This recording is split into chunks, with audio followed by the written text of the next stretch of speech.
Hello बच्चों, आज हम स्टार्ट करेंगे second topic that is parallel lines. बहुत ही इंपॉर्टेंट है। हमने लास्ट ईयर 8th स्टैंडर्ड में पैरेलल लाइन सीखा हुआ है, तो बस इसी का ही आप समझ लो कि ये आगे का थोड़ा एडवांस दिया हुआ है।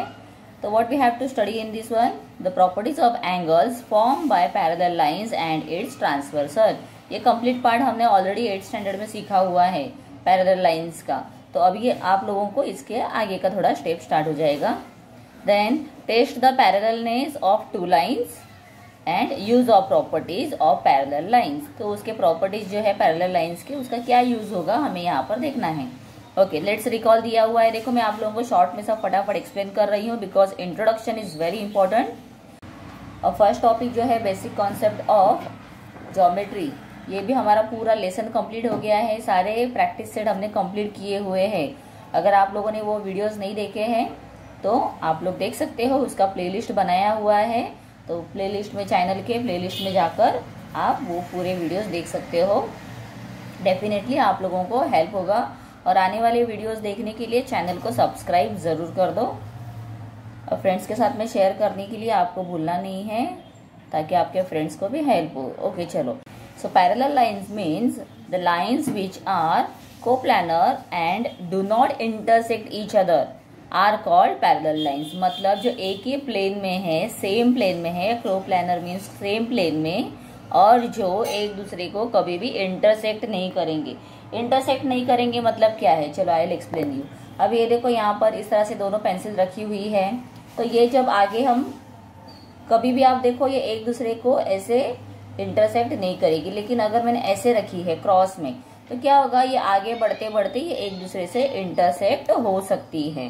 तो मतलब जब एक लाईन, जैसे मराठी में हम कहते हैं, मराठीमध्ये पण आपण बोलतो की एकमेकांना छेदतात, मतलब वो इंटरसेक्ट करते हैं। एक दूसरे को छेदना मतलब क्या है, इंटरसेक्ट करना। तो यहाँ पर वो इंटरसेक्ट नहीं करते हैं, that is called as parallel line. Okay, आप लोगों के नोटबुक जो होते हैं, नोटबुक के सारे लाइन जो है वो पैरेलल लाइन है। And they never meet each other, वो कभी भी एक दूसरे को मिलते नहीं है, मतलब इंटरसेक्ट नहीं होते हैं। उसके बाद यहाँ पर अलग अलग एक्सरसाइज दिया हुआ है।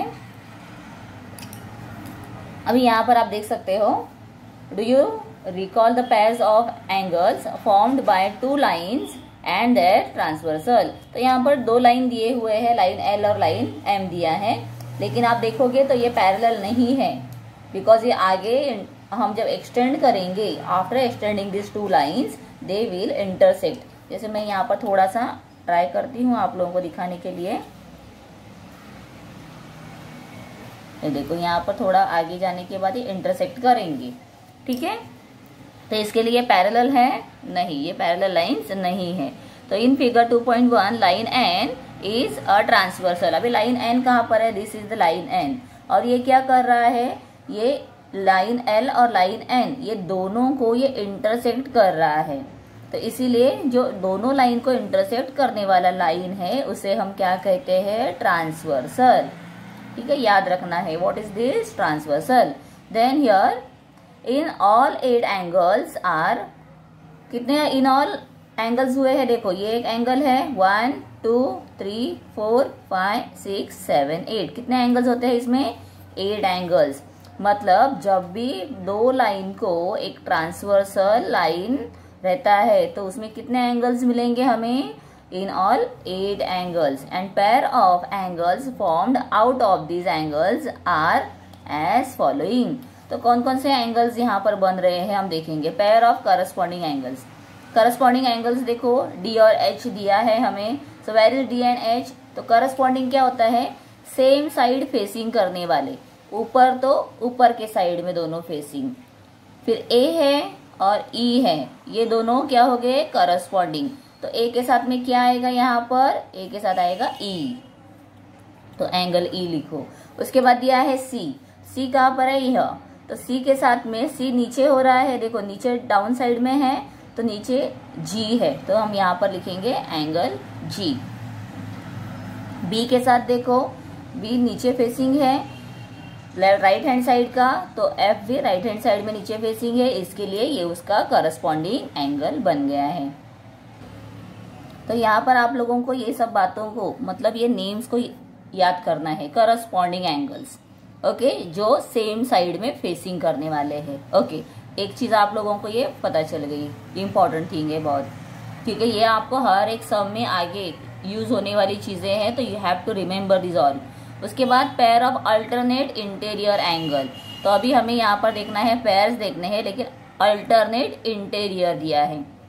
अभी अल्टरनेट क्या होता है, ऑपोजिट साइड के। इंटीरियर मतलब अंदर, अंदर का है बट ऑपोजिट है, तो ऐसे कौन से पेयर्स हो जाएंगे। तो आप देखो यहाँ पर ये पार्ट में ये इंटीरियर है और यहाँ पर राइट हैंड साइड में ये इंटीरियर है। ओके, तो इसमें सी और ई जो हो गया अल्टरनेट है, मतलब हम जेड जिस तरह से लिखते हैं तो ऐसे जेड के दो जो कॉर्नर्स बनते हैं तो ये हो जाएंगे अल्टरनेट, ठीक है। तो यहाँ पर C and E given, C and E and also B and H, ये क्या है, इंटीरियर है बट अल्टरनेट है, ठीक है, अल्टरनेट इंटीरियर। अभी यहाँ पर दूसरा दिया है pair of interior, sorry alternate exterior angles. Exterior मतलब कहाँ के है, बाहर के साइड के। तो इसमें दिया हुआ है डी एंड एफ, तो where is D, this is a D and this is F, मतलब बाहर जाने वाले, बाहर के साइड के जो अल्टरनेट है, मतलब यहाँ पर और यहाँ पर ये, तो डी एंड एफ आएगा एंड सेकेंड ए एंड जी आएगा, तो ए एंड जी, ठीक है। तो इसको क्या कहना है, अल्टरनेट इंटीरियर, और ये है अल्टरनेट एक्सटीरियर। एक्सटीरियर मतलब व्हाट, एग्जिट क्या होता है, एग्जिट मतलब बाहर होता है ना। कभी भी आप सिनेमा हॉल में वगैरह जाते हो या रेलवे स्टेशन में या बस स्टेशन हम जाते हैं बस, तो वहां पर लिखा हुआ रहता है एग्जिट। एग्जिट मतलब क्या, बाहर निकलना। तो एक्सटीरियर मतलब क्या होता है, जो बाहर साइड के हैं। तो इसके लिए आप लोगों को याद रखने के लिए बहुत ही सिंपल रहेगा, जो एक्सटीरियर है दैट इज आउटसाइड, इंटीरियर मतलब इनसाइड, इन मतलब अंदर, ठीक है। उसके बाद आप नेक्स्ट देखो, pair of interior angles on the same side of the transversal, मतलब सेम साइड में, लेफ्ट हैंड साइड के है तो सी एंड एच है, एंगल सी एंगल एच, और राइट हैंड साइड में देखो angle B and angle E, तो ये क्या हो गए हैं, they are in same side.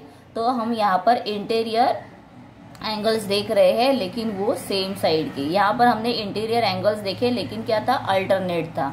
तो ये आप लोगों को सब डिफरेंस समझ में आ रहा है, बहुत इंपॉर्टेंट है। यहाँ पर मैं लिख देती हूँ वेरी इंपॉर्टेंट, ये वेरी इंपॉर्टेंट पार्ट है, तो आप लोगों को इसको स्टडी करना है। इसीलिए मैं प्रैक्टिस सेट स्टार्ट करने के पहले पूरा इंट्रोडक्शन एक्सप्लेन कर रही हूँ, ताकि आप लोगों को जब प्रैक्टिस सेट हम स्टार्ट करेंगे तो कोई भी डिफिकल्टीज ना हो, कोई भी आप लोगों को क्वेरीज ना रहे। सम इम्पॉर्टेंट प्रॉपर्टीज क्या दिया हुआ है, when two lines intersect the pairs of opposite angles formed are congruent. Congruent मतलब क्या है, वो इक्वल रहेंगे, ठीक है।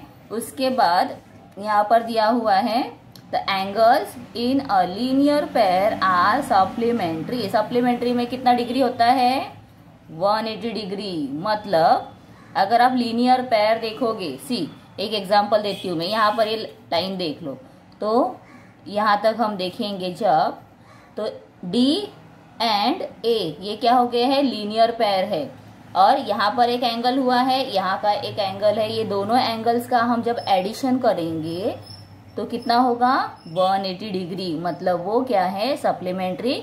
Also we call them linear pair, ठीक है। बहुत ही सिंपल पार्ट है।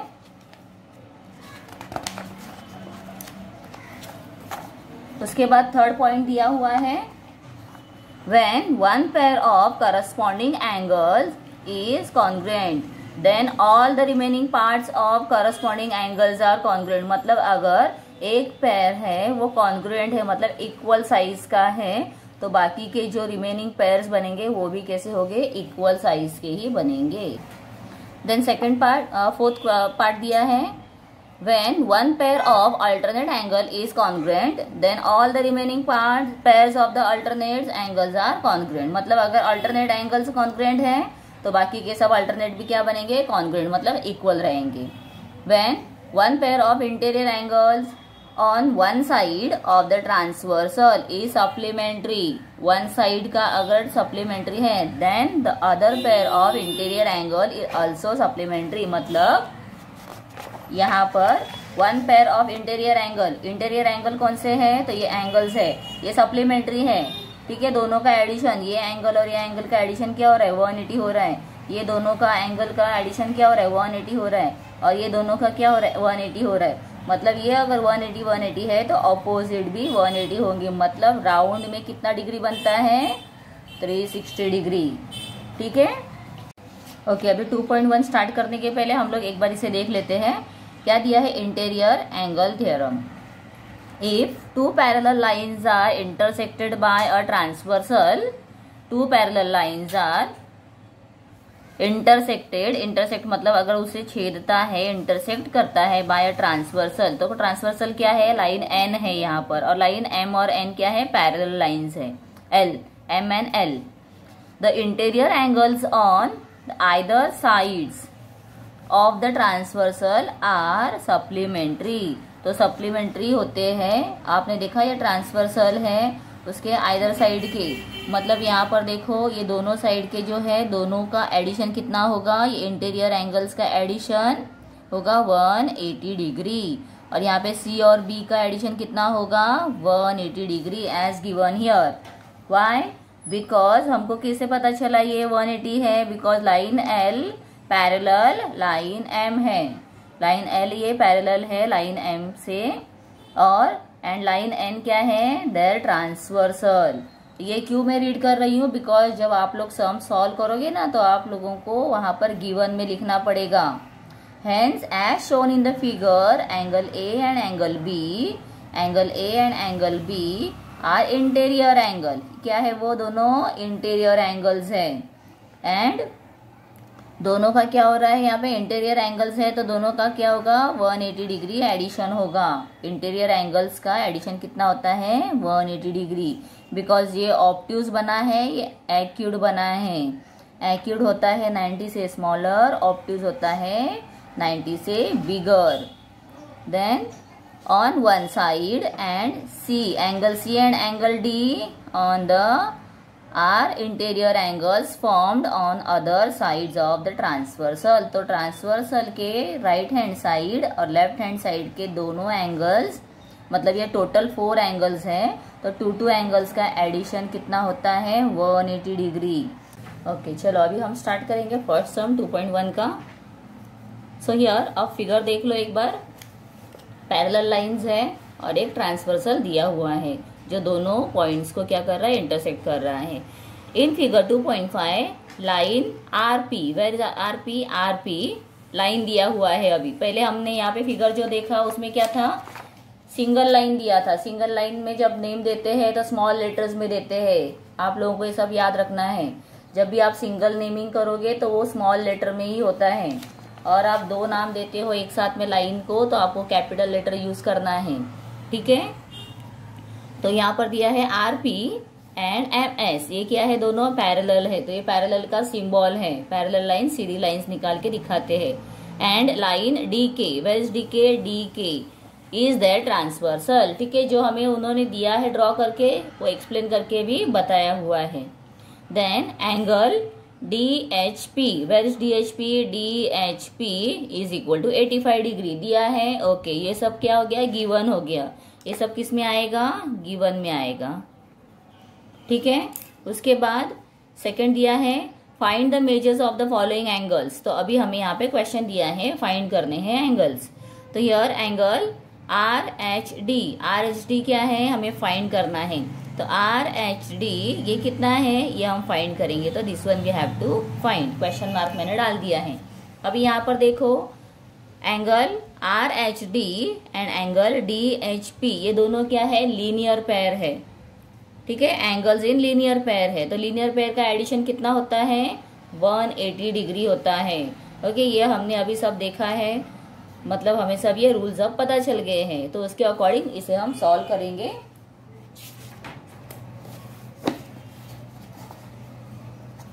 सो यहाँ पर हम लिखेंगे angle RHD plus angle DHP, दोनों का एडिशन कितना हुआ, 180 डिग्री। 180 डिग्री है, ये हमको क्यों मालूम पड़ा, बिकॉज क्या दिया है, एंगल्स, ये हम यहाँ पर पॉइंट लिखेंगे, एंगल्स इन लीनियर पेयर। ये क्या है? एंगल्स इन लीनियर पेयर है। ओके, सो अभी जो मेजरमेंट हमें दिया हुआ है वो हम वहां पर फिल करेंगे। आर एच डी फाइंड करना है, तो angle R H D plus 85 is equal to 180। तो यहाँ पर angle R H D as it is remain होगा और 180 माइनस 85। तो 180 में से हम माइनस 85 कर देंगे, मतलब आप यहाँ पे डिग्री भी लिख सकते हो। तो इसे माइनस करने के बाद एंगल आर एच डी कितना मिला हमें? तो 180 माइनस 85 करो तो देखो 95 आंसर आ गया है, तो 95 डिग्री। तो angle R H D is equal to 95 degree. Okay, next second, ये फर्स्ट हो गया। ठीक है, फर्स्ट क्वेश्चन का first part, practice set 2.1। Next दिया है P H G. P H G कहाँ पर है? पहले उसे चेकआउट करो। P H G, okay. तो यहाँ पर पी एच जी फाइंड करने के लिए कहा है। अभी आप देख सकते हो इसमें हमने क्या फाइंड किया है। अभी हमने देखा था यहाँ पर, ये आप देखोगे अगर, तो ऑपोजिट एंगल हो रहा है ये 85 D H P and P H जी, ये दोनों क्या हो रहे हैं? ऑपोजिट एंगल हो रहे हैं, मतलब ये भी क्या आ जाएंगे? लीनियर पेयर में ही आएंगे। तो हम वो भी यहाँ पर ले सकते हैं। या अभी हमने देखा था कि आर एच डी कितना मिला हमें? 95 डिग्री मिला। तो ये 95 डिग्री है, तो इसका वर्टिकली ऑपोजिट कितना होता है? ऑलवेज सेम, कॉन्ग्रुएंट होता है, मतलब 95 डिग्री होगा। तो ये हमको बहुत ही सिंपल है, इसीलिए हम क्या करेंगे? तो यहाँ पर हम वही लिखेंगे, second angle P H G, P H G पूछा है ना, P H G is equal to P, दोनों क्या है? कॉन्ग्रुएंट है, तो हम कॉन्ग्रुएंट का साइन डालेंगे, एंगल आर एच डी। क्यों ये लिया है हमने? बिकॉज क्या है, ये दोनों वर्टिकली ऑपोजिट है एंगल्स। ये दोनों क्या है? Vertically opposite angle. इसे आप ब्रैकेट में भी डाल सकते हो इस तरह से पूरा। और फिर इसके लिए हमें यहाँ पर लिखना है angle P H G is equal to angle R H D. So ये कितना है? 95 डिग्री। तो साइमल्टेनियसली क्या आ जाएगा? ये 95 डिग्री का ही आएगा। तो इसके लिए यहाँ पर हम लिखेंगे angle P H G is equal to 95 degree. Because simple thing है, यहाँ पर दोनों वर्टिकली ऑपोजिट हैं। वर्टिकली ऑपोजिट मतलब कोई भी एंगल्स हम ड्रॉ करते हैं तो ये जितना आता है उतना ही उसके ऑपोजिट वाला रहता है। तो ऐसे ही हमने यहाँ पर फाइंड कर दिया। नेक्स्ट आप देखो, थर्ड क्वेश्चन में पूछा हुआ है angle H G S. Where is H G S? H G S, तो ये हमें अभी फाइंड करना है। सिंपल है, करस्पॉन्डिंग एंगल दिखाई दे रहा है, देखो ये ऊपर की साइड में है फेसिंग, ये भी ऊपर है, दैट मीन्स ये 85 है, तो ये भी कितना बन जाएगा? 85 डिग्री। तो हम यहाँ पर वही अभी लिखेंगे। पहले तो सबसे पहले ये दोनों पैरेलल है ना, तो पैरेलल लाइंस जब होते हैं तो कभी भी ट्रांसवर्सल जो होता है उनका वो क्या करता है? दोनों को इक्वली करस्पॉन्डिंग एंगल्स को कॉन्ग्रुएंट बना देता है। तो हम यहाँ पर वही लिखेंगे। तो आप गिवन में लिख सकते हो कि line RP and line MS क्या है? पैरेलल है, और DK is the transversal, therefore angle DHP congruent angle HGS. क्यों? Because they are corresponding angles. क्या है वो दोनों? करस्पॉन्डिंग एंगल्स है। अभी इसके बाद angle D H P is equal to angle H G S. तो एंगल एच जी एस कितना आएगा? 85 डिग्री, बिकॉज करस्पॉन्डिंग एंगल उसका कितना दिया है? 85 डिग्री का ही दिया है। अभी फोर्थ पूछा है एम जी के। वेयर इज एम जी के? MGK। फिर से क्या बन जाएगा, ये हम देख सकते हैं यहाँ पर MGK, इसका क्या बन रहा है, एक्सटीरियर एंगल बन रहा है, अल्टरनेट एक्सटीरियर एंगल। मतलब ये 85 है तो ये भी 85 है। मतलब जो इंट्रोडक्शन अभी लेसन का पूरा हमने देखा, ये सब यहाँ पर यूज हो रहा है। यस, इसीलिए इंट्रोडक्शन बहुत इंपॉर्टेंट होता है, उसे आपको समझ में आना चाहिए, तो इसीलिए हम ले सकते हैं। या आप लोग देखोगे, और एक मैं बात बताती हूँ, यहाँ पर हमने अभी देखा था ये 85 है, तो उसका ये वर्टिकली 85 हो सकता है, बट डायरेक्टली अगर हमें दिया है alternate angle, exterior alternate angle दिया हुआ है, तो हम उसी को लेंगे।